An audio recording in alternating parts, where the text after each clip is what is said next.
Today on the Operators Podcast, we had veteran Chicago orthopedic surgeon Dr. Romano on to talk about his practice as well as his entire career journey and what he experienced being in Haiti during the 2010 earthquake. So, hope you enjoy.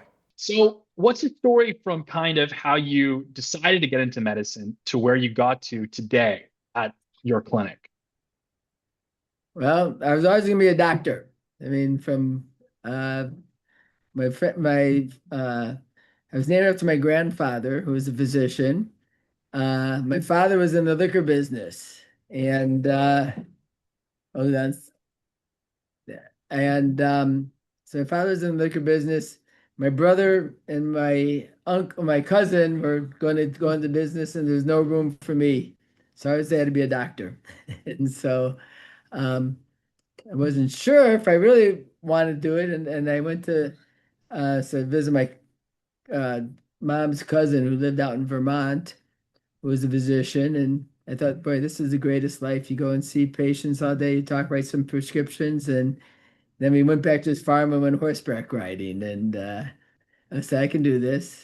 He didn't show me that the call you had to take or the uh, staying up all night in residency. So it looked easy going into it, but it's worth it.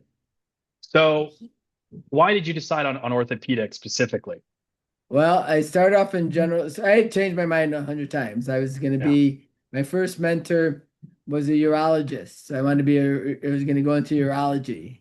And then next mentor, I had a cardiologist that he gave me tapes of all the heartbeats so that I would listen to that and I can tell the differentiate to be different heartbeats and different problems.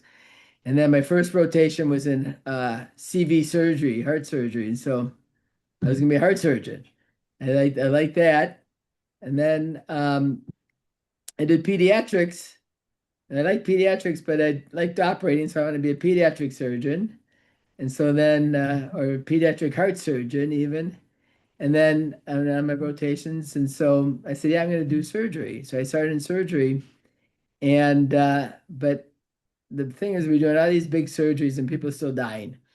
Mm. And, they had with cancer, you're fixing, and then you're doing, it just, I don't like people dying. And so I Yeah. did a rotation in orthopedic surgery and it was just, I loved it. It was, we're taking big major problems, but they get better. You get them back on their feet. So from an accident, um, you get them moving again, and you can save their legs. But then with the athletes, you get them back playing sports. So I'm used to I like more healthy patients to take care of. Yeah. So I've, that's I've, so I switched into general surgery, into orthopedic surgery, and focusing on sports medicine, and been doing it for a long time.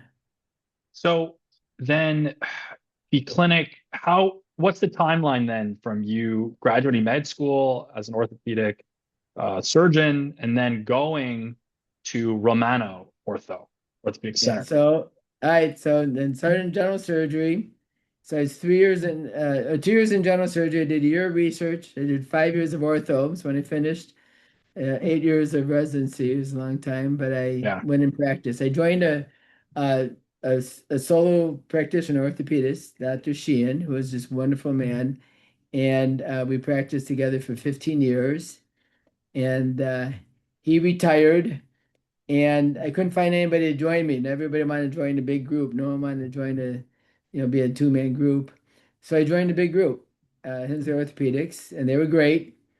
But after I think several years with them, they voted to close my office in Chicago, in the western suburbs of Chicago, or just right just west of the city, and to move me out further west. And I didn't want to move. I just wanted to stay in the same place. So I went on my own, and for 2 years, I was by myself, and it was tough. I was on call 24/7, and my wife had to force me to go away. For the 2 years, we went away for 1 week, and I felt guilty leaving the patients. And um, but then I had someone to join me, And then my daughter came and joined me about 7 years ago now. And so we've been together with my daughter, and we have two other doctors in a group now. So there's four of us. And what was that like to create your own practice? I feel like this is kind of a dying thing. There aren't a lot of people going and creating their own practices now. It So, is. It is. And but um it's good. I know when I joined the big group, they kept on telling me, you're not the owner anymore. You can't, and I try to get things to work together. And they were great surgeons, great people, but they didn't work together. Everybody's in their own silo and they just wanted to do their own thing. Uh and I didn't like it. With my old partner, it didn't matter who did what, and we just get everything done and go home until everything's done. And so um and he told me a good lesson when I first joined the group. I was looking at another group to go into, and they said, "Oh, we think this doctor is, or the doctor that they got joined before me, a year before me, is doing $1 million, over $1 million worth of business a year, but we don't think he's working hard enough." And brutal. so I said, "Oh, okay. So if I join their group, I'm going to have to do a lot. I have to operate on everybody I see, and it's big force quota to do see surgeries and patients, and so." And my other partner I joined, Dr. Sheehan, just said, "Just do what's right. Don't worry about anything Hmm. else. Just do what's right." And that's been our philosophy here the whole time. Just do what's right. And my Yeah. partners that joined me, that's what we do. There's no one has a quota of you don't have to do this many surgeries. And then it comes, people come and see us, and we're busy. Yeah. So So Romano Ortho, it's got like your name on it. It's the dream, the American dream. And a well, lot of clinics, and there's there aren't a lot of clinics like that anymore. What's your thoughts on these kind of physician-owned clinics disappearing, getting replaced by more corporate clinics and also by MSOs?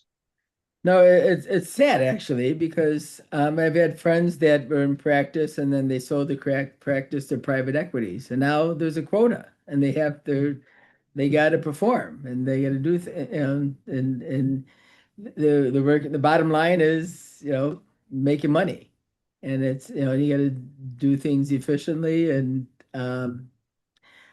I just want to do what's right, and so there's not many people. It's hard to get people when it's by myself to come and join me because they want the group and a big group, or they just want to come in and leave. And when you're in your own group, uh, it's your name on it.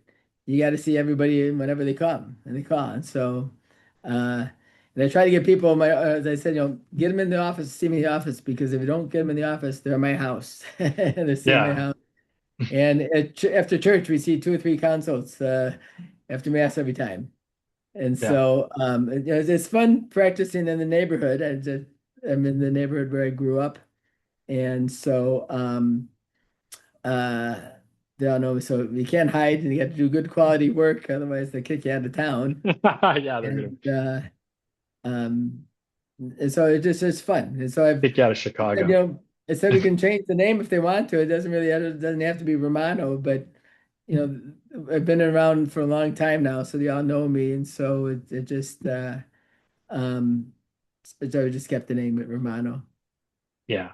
No, it's nice having your name on the building. There's actually another kind of doctor of Italian descent we've had on the show, Dr. Martinelli, who's an optometrist, and he actually the practice has been passed down from his father to him, and it's been in the family for like Mm-hmm. 80 or like a really long time, like a serious long time. I don't remember the number. Mm-hmm. Um, so there's a location in River Forest, but I also know that there's a location in Lombard as well. What was the decision to expand the practice to two locations instead of one? Curious. Well, we have a lot of people coming out west, and um, I was out when it was a two-man group with my partner. We All the patients were moving further west, and so they were calling us. So I said, okay, we opened up an office out west, and I joined Elmhurst Hospital. And then when I went on my own, though, it was just really hard for me to travel back and forth. And we still had a lot of people from out west. So um, I stopped going out west until then when my daughter came and we have two more, we have more time to go. So there's a lot of patients there. And so they asked me to come and so went there. It's good. It's nice. Our Yeah, office is bigger. We're hoping to fill it up more, but uh, we're doing well. that's good.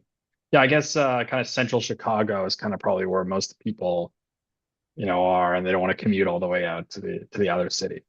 Right, right. Yeah. So I noticed on the website that in your career, you did do some volunteer work in Haiti, and I kind of wanted to chat about what that was like, what your experience was in Haiti.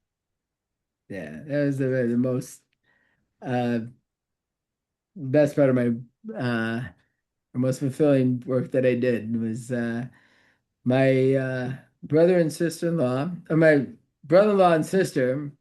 My brother-in-law is an orthopedic surgeon. My sister's a nurse. They went down to Honduras to just go to an orphanage and visit an orphanage and brought their family down. And then they ended up uh, taking care of brought a young girl to her home for live for a year, and they operate on her. She was a dwarf and she had crooked legs. She couldn't walk, and they spent the year in her home to fix her legs, and she got better. And then when they brought her back to the orphanage, they she didn't want to leave them, and so they said we're going to come back, and so they opened up a hospital. They just started from a small surgery center, and so I would go once a year to there, and my brother-in-law used to go like four times a year. Now he goes once a month. He's retired or semi-retired. But so we were going to Honduras every year, and we were supposed to go in March, and then they had a hurricane or the earthquake rather, in I think January. And the same they have an orphanage in Haiti, and they had a hospital there, part of the orphanage, like we have in Honduras. And so they asked if we can come down because during the earthquake, my assistant said, "Oh, let's go to Haiti to help out," but there was no way to get down there. And then my brother-in-law said that they want us to come down. We were scheduled to go down, and we flew to Dominican Republic, and then we took a bus over, and that was a little tough. The rough roads. I got Yeah, super sick, but we spent so we like it was like 10 days in Haiti, and it was just I didn't want to leave. I just couldn't leave. It was just so sad there, but we took care of as many people as we can, and that was pretty cool. and there was a lot of like I do remember like the earthquake. I think it's 2010. I'm not 100% sure, but Mhm. it was quite. There was a lot of like. What kind of injuries were you Oh, we did servicing mostly there? amputations. We got there Oh, about really? Wow. within a week of the surgery, I mean, with a week of the injury. And so we go into this hospital. It's a pediatric hospital, but they had, everybody came in from the city there, and the hospital was still, they had a little crack in the wall, but it was still standing. And we get there, everybody just sitting there and nothing, there was no doctors there to do it. And so we sort of triaged everybody, and and there was about 20 people with femur fractures that we had in the corner of the room. We have nothing to fix it with, but we just had them there. And um, the so the first time we just trying to organize and see what we had, and took a um, survey of everything, and we did. And then there was some that night we were doing a bunch of amputations because they were crushed, and they were necrotic legs or open wounds, and they were really bad. And then but then that night, we're up to like a new midnight operating the first night, and then they had another earthquake, a second, Yeah, I and remember. it felt like a uh, train was coming through the building, Mm. and rumbling, and we get out, and there were we had 20 people that were inside the hospital with femur fractures and they couldn't walk, but they all managed up going outside and we uh we got them outside, and a lot of them didn't want to come back in the hospital. Our hospital stood standing, but the old hospital that they had fell, and a few people died. Uh, no patients were in it, but some doctors were still in there, and they died there. Mm. And so they didn't. Most of them like stayed outside, and my job was I took I would go out on the lawn and see where all the patients were, and so I put like a little map where all and what injuries they had, and then we would bring them in for surgeries, to locate them. And so I would get to play with the kids and or see the people that we operate on. I did a lot of put the kids with femur fractures. We didn't operate where we put them in the body casts, Mhm. and so usually you need a bar to put across to hold the two legs together. So I would go and get branches from the bushes and break them off and use that as my bar and so I see around on the people daily. And then what we ended up doing is they donated equipment to fix it, but we had a Black and Decker drill, and and nothing sterile.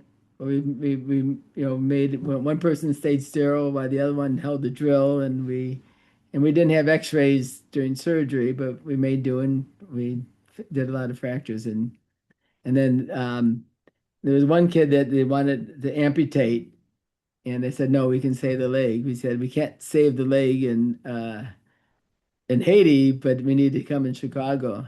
So I called my buddy in Chicago, who's a pediatric orthopedist, and I said, we're going to bring him to Chicago, and I'm taking him home with me to fix it, to save his leg. And my wife said, we'll talk about it. No, I said, no, we're taking him home. And I said, no, I'm not, because we did so many amputations. And said, I said, no, we're taking him home. And then it was planned, but this was like in the middle of the time there.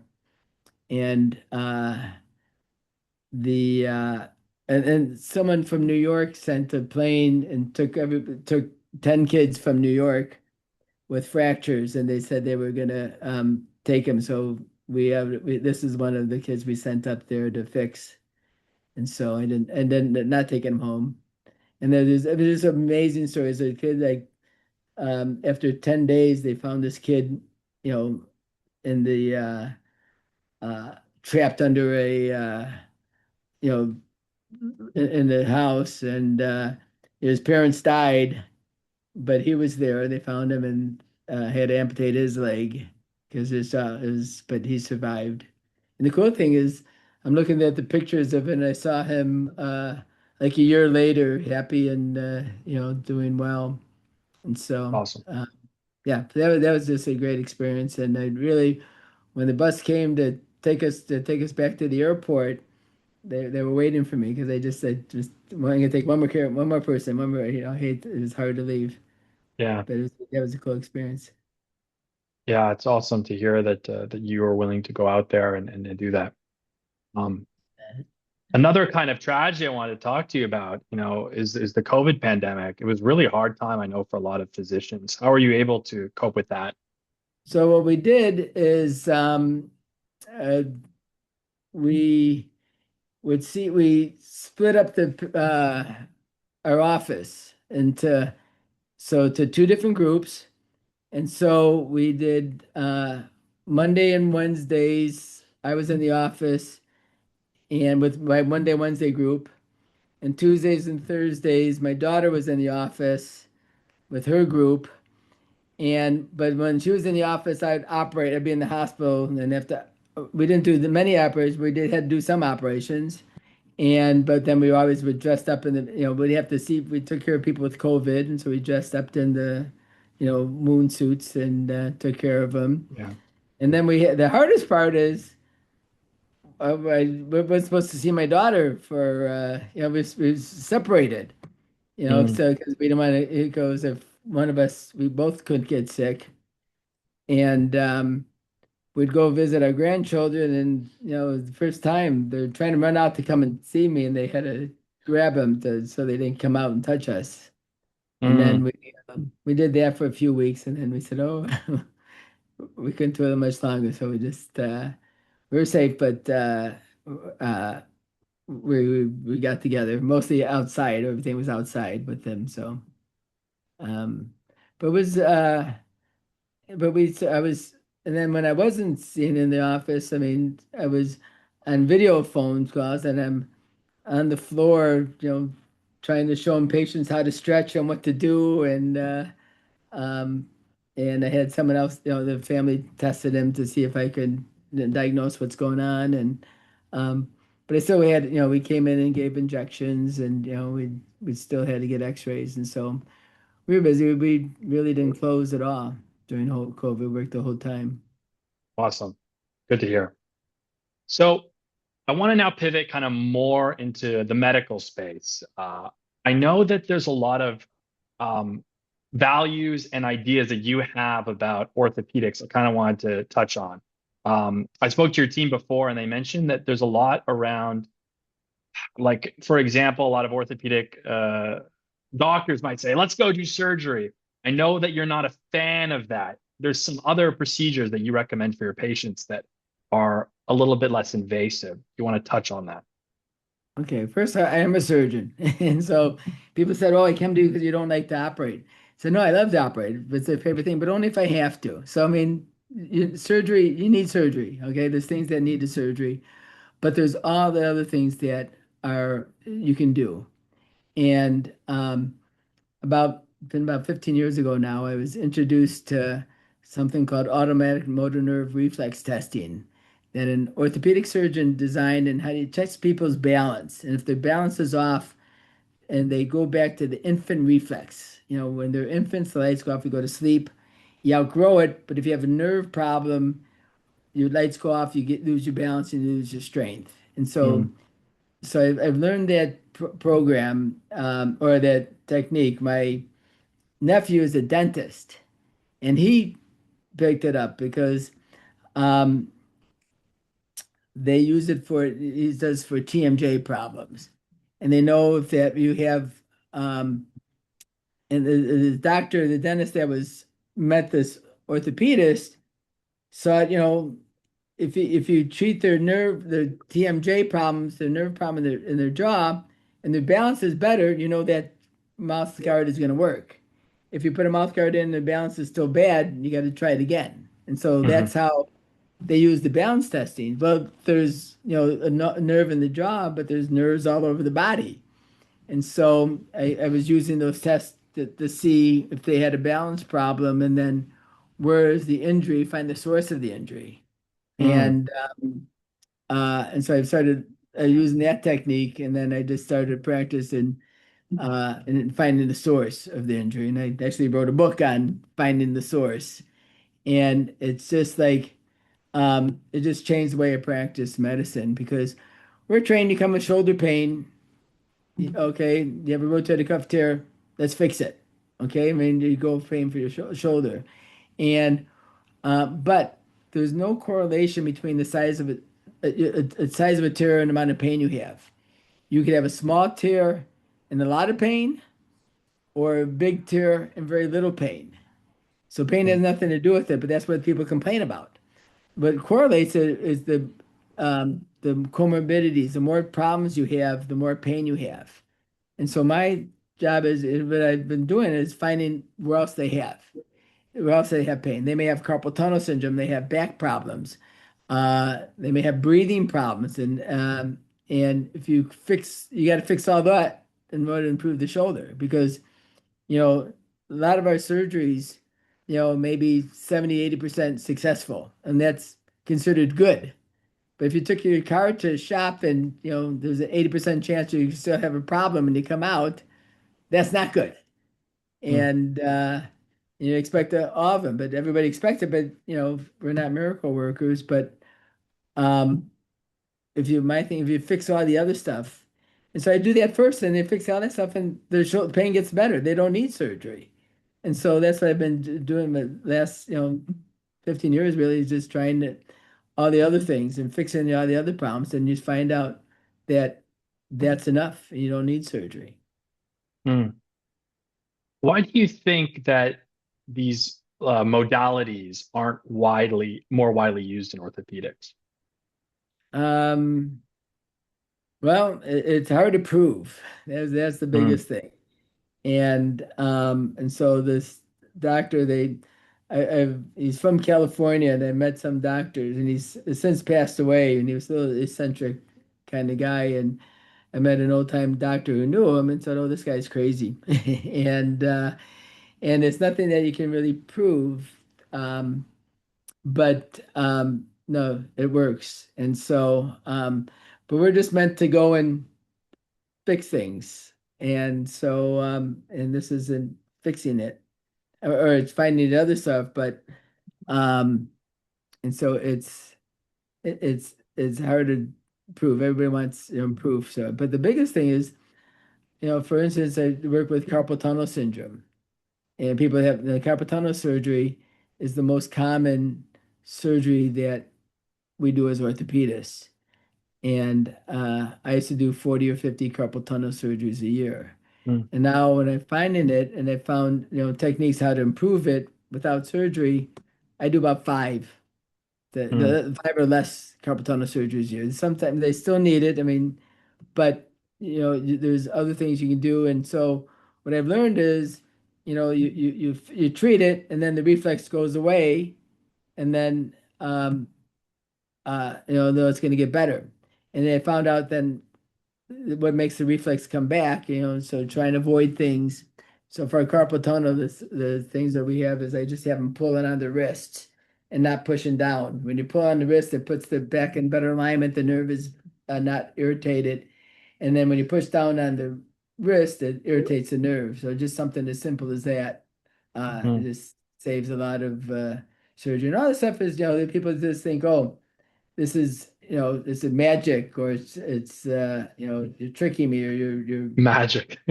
yeah, or but they say you're pushing harder, and it's not. They say, tell them I'm not playing games, and that it just works. I don't know why it works, it just works. And so I say Hmm. someone else has to figure out why it works. But if you find the other source of injuries, and for shoulders, they have carpal tunnel and they have back problems. And other things they say is, I was at a conference, and well, actually I was at a conference. I wrote a paper on stretching the hip improves the range of motion of the shoulder. And I uh and they said, of the opposite shoulder, not the same side, and the opposite side. And I presented that, and they go, "Why?" I said, "I don't know why. It just works. It's simple." And it's published, but no one really pays attention to it. And it's a big problem in baseball pitchers. They have loss of motion of the shoulder, and when you have loss of motion, you have more injuries. And I had a chance to show it to the White Sox, Oh, and really?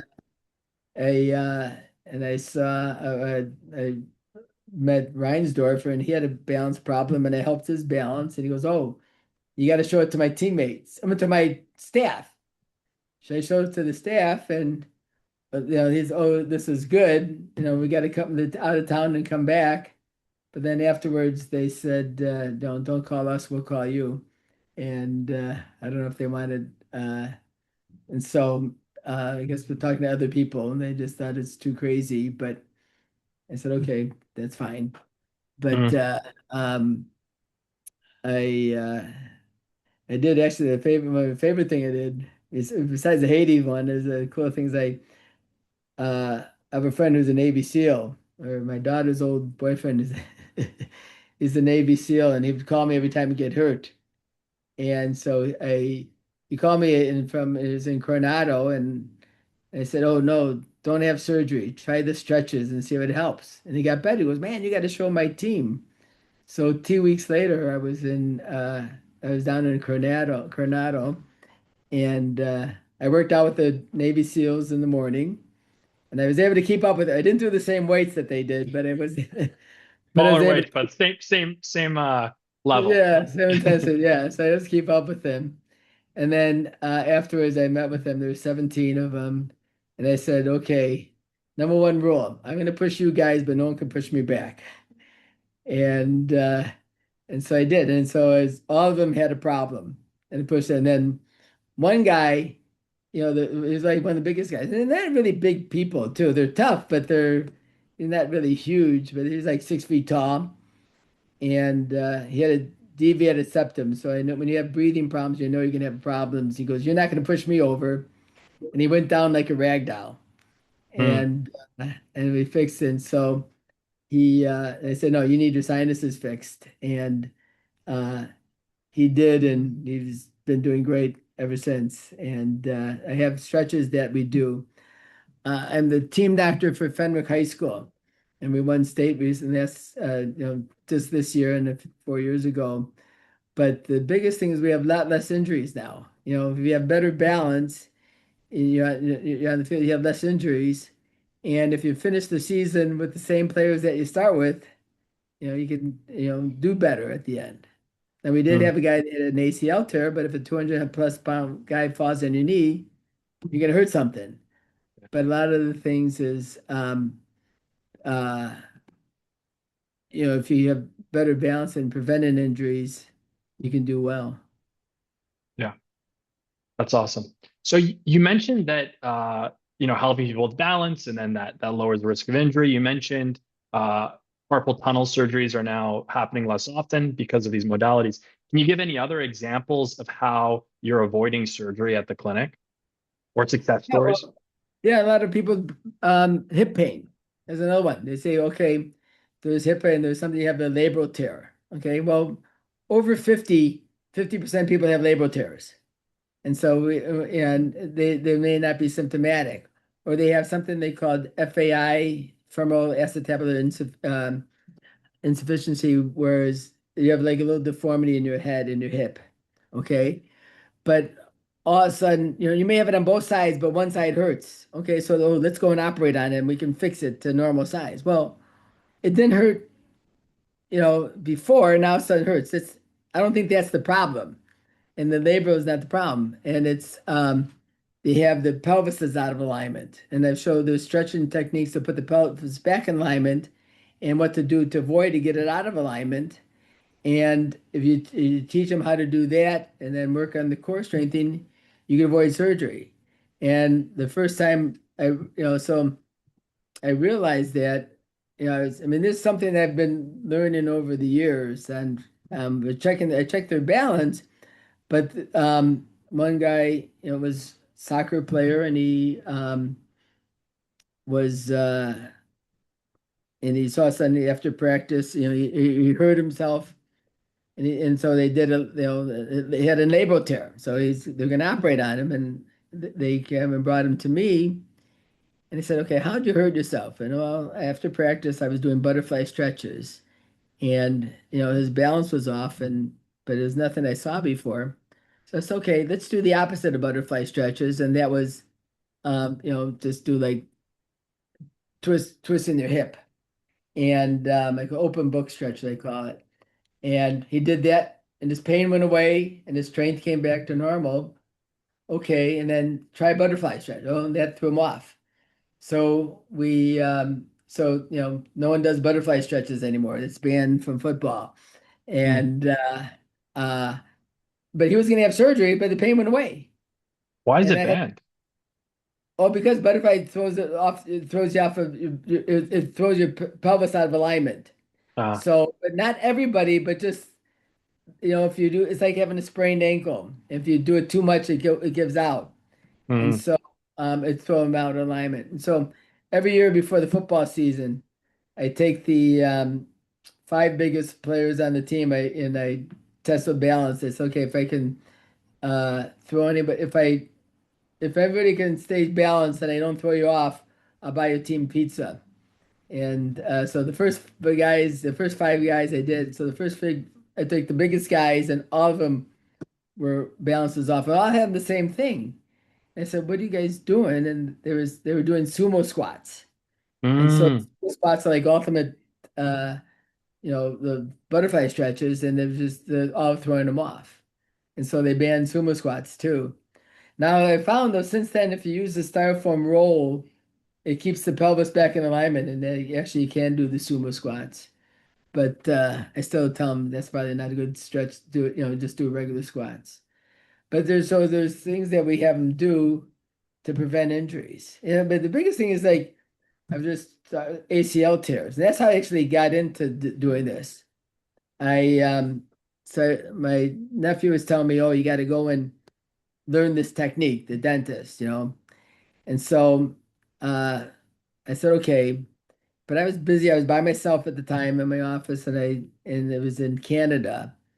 And so I said I'd do it, but then I said, oh, I can't go. So I went to call, I was afraid to call him. So I called my sister up and said, I was going to tell him I'm not going to go. But as soon as I told her, oh, he's so excited you're going. So you got to go. And so it's great. So I go there and, um, but then the first person goes, before you go and um, before this course, can you take care of my partner? Look at my partner. I think he tore his rotator cuff. So I examine him, and his rotator cuff strength was normal. And I do testing, and he's weak. His arm is weak, and if he turns his neck, he had pain. I said, no, it's not coming from his rotator cuff. It's coming from his neck. Well, the dentist that's putting on this program sees him like 1 minute later, says, no, you're right. It's not his rotator cuff. It's his lower back on the opposite side, his SI joint. And I said, okay, this is crazy. I said, what am I doing here? He's not going to teach me anything. That he knows I'm an orthopedic surgeon. He's a dentist. He's trying to tell me. And so I'm not paying attention and just why am I here? And then they're talking about TMJ, and who cares about TMJ? And then they said girls have TMJ 5 times more common than guys do. Well, just before that, girls, there's an Sorry, article what's came. TMJ? I don't know TMJ what that. pain in the jaw. That's pain in the Oh, okay. jaw. Okay. And that's and so when you have this testing, when you have that a nerve pain, is your balance is off. And so okay, so the girls have balance off 5 times more common than guys do. So short before this, an article came out in the paper in our journal saying girls have ACL tears 5 to 8 times more common than guys do. Okay, and so except for non-contact sports. Boys have more ACL tears because they play football and there's no correlation for football. So if you take football out of the picture, girls have it 5 times more common than guys. And so I knew that statistics. And now when they said girls have TMJ 5 to 8 times more common, maybe there's some correlation. So then I said I'm going to pay attention. And and they found out if you teach the girls better balance, their ACL tear rate goes the same as guys. And so, okay, maybe there's something to it. But then when I saw this guy, I went to course, and when they came down to test the back problems, and sure enough, it said he had back problem, even though he's complaining about shoulder pain. And I said, okay, let me give you a shot in the back, and I proved that this is crazy and it's not gonna work.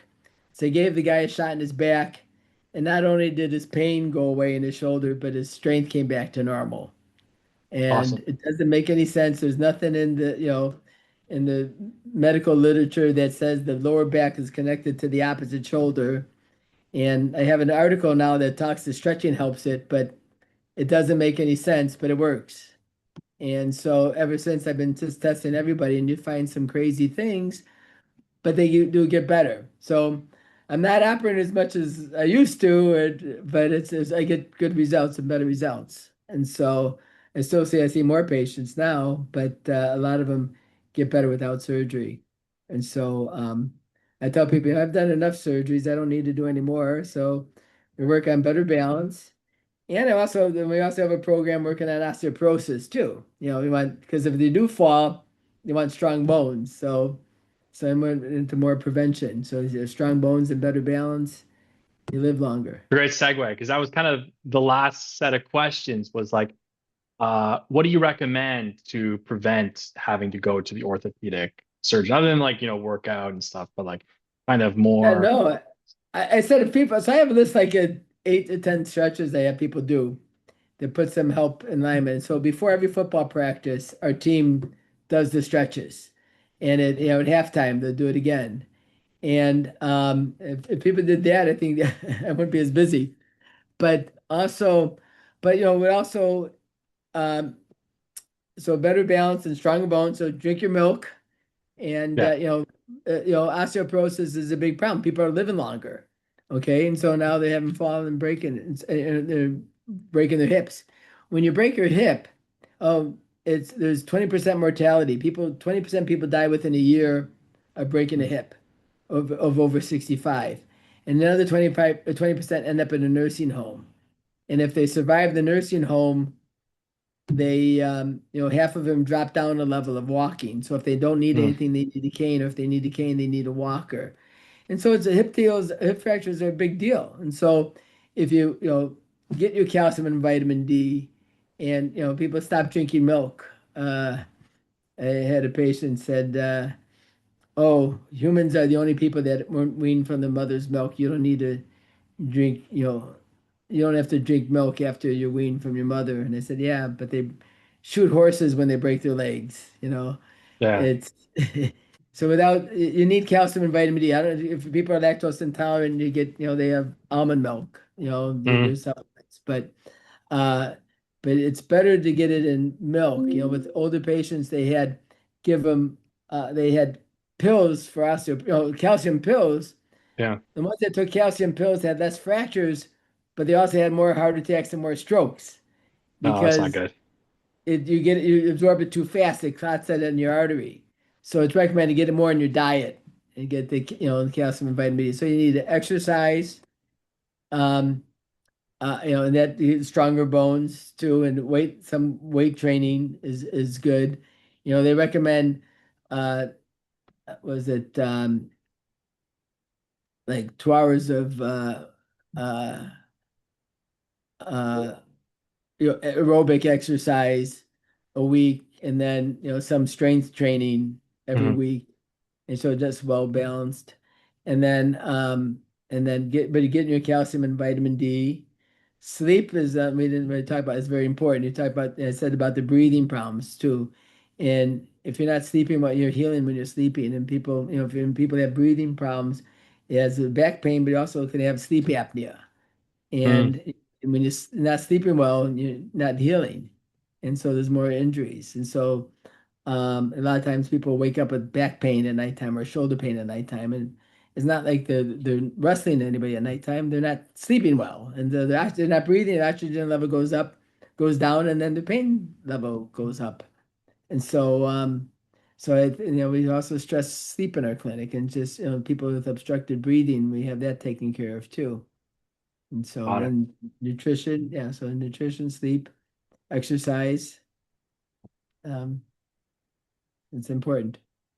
I think with my generation, or at least kind of the generation younger than me, and in general, there's a lot more of an emphasis on longevity, and people aren't really drinking as much, focusing a little bit more on health. So I Yes. I do think there's a decent chance that my generation lives longer. I don't know what will really Yeah. happen because we're also Yeah. like on the computer a lot and stuff. Like it's sort of, but do you think it's going to be like a successful longevity, or do you think that there's a big chance that we'll actually be really unhealthy and we will be breaking our hips? Uh, Well, the processed food is the big problem, I mm, think. So the fast food. So people are eating healthier now, and they understand that, and trying to get all the junk out of the food. If you have ingredients in food that you don't can't pronounce, or you don't you a don't know what bad they are, sign. you probably shouldn't be taking it. And Yeah. so everything they're getting back to more natural and whole foods. And so I think that's what's important. But get back to drinking your milk too. I always stress that and tell my kids, I don't drink milk. I gotta see, start drinking. I'm lactose yeah, intolerant. no, lactose and then almond milk.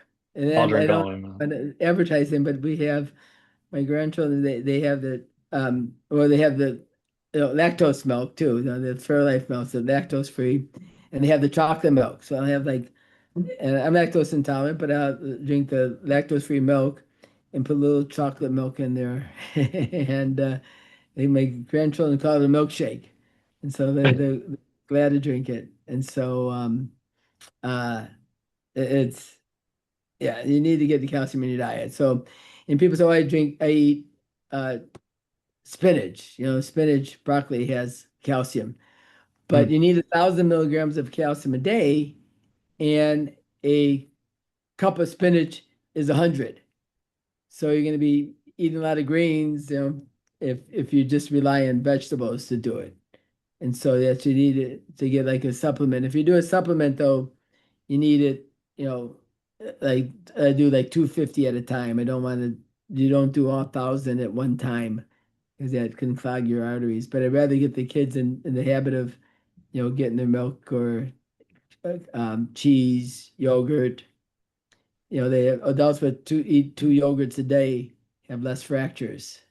And mm, um uh so nutrition is a lot of them. I have people that um there's not orthopedics, but people come in with MS or autoimmune disease.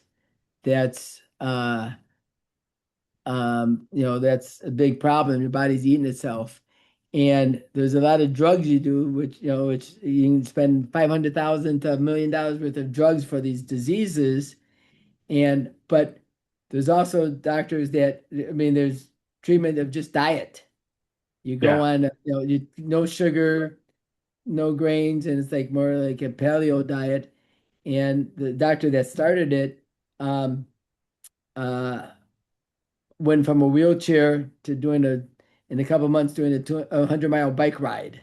Yeah. And so, and now she treats everybody with diet. And so any time I have people with an autoimmune disease, I'll give her reference. And, you know, but the drug companies don't want to uh, promote it because it's bad for their business. I mean, that's the big, they sell drugs on TV all the time now. And Yes, of course. it's a big market. And so it's just, so they're trying to push drugs on everybody, but it's really, if you have a healthy lifestyle, you probably won't be needing it. Mm. Um, That's Uh, a great point. So I kind of wanted I've taken up a lot of your time. You're a busy guy. okay, I no kind of want to problem. wrap it up with like what does the next couple of years look like for you and for your clinic? Well, so we got a lot of young doctors. They're great surgeons, and my daughter's a foot and ankle. We have a joint guy and a shoulder sports guy, and we're very busy. And I'm more focused on prevention now. I mean, I'm Mm. still operate. I still do it, and uh, my daughter says, "Don't worry, Dad. I'll let you know when you can operate." But so far, I'm still operating, and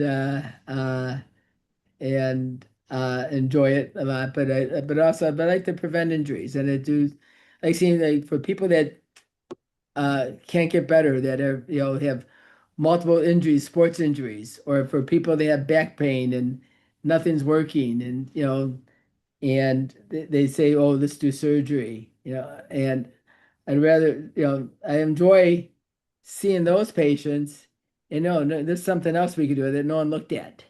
You know, Mm. and, no one looked, your back is a problem, but your pelvis is a problem, or or your breathing, you're not sleeping, you have sleep apnea. I mean, that's, and just diagnosing the problems and just finding other things that they can do. It's I like that a lot, and getting people to avoid surgery, because, you know, nothing's worse than having back surgery, and they keep on, you know, my friend said they call it back surgery because people keep on coming back for more surgery. And It's so lame. but I mean, there's time to do surgery. I mean, there's a place for it. But when you have poor indications for doing it, you know, just doing it for pain, and you're not sure it's going to work, you can do more disservice to the patients. And so, you know, so I'm focusing more on the I'll see more of the non-operative stuff. I still do the operations, and I tell people I'd rather you prevent a fracture than come in on the weekend to fix a fracture. And so, I'm stressing more on that, but we're still busy seeing patients and doing surgeries, and, you know, um, and hopefully we'll get a few more, you know, keep on growing. Yeah. Well, thank you so much, Dr. Romano, for coming on the show. I really appreciate it.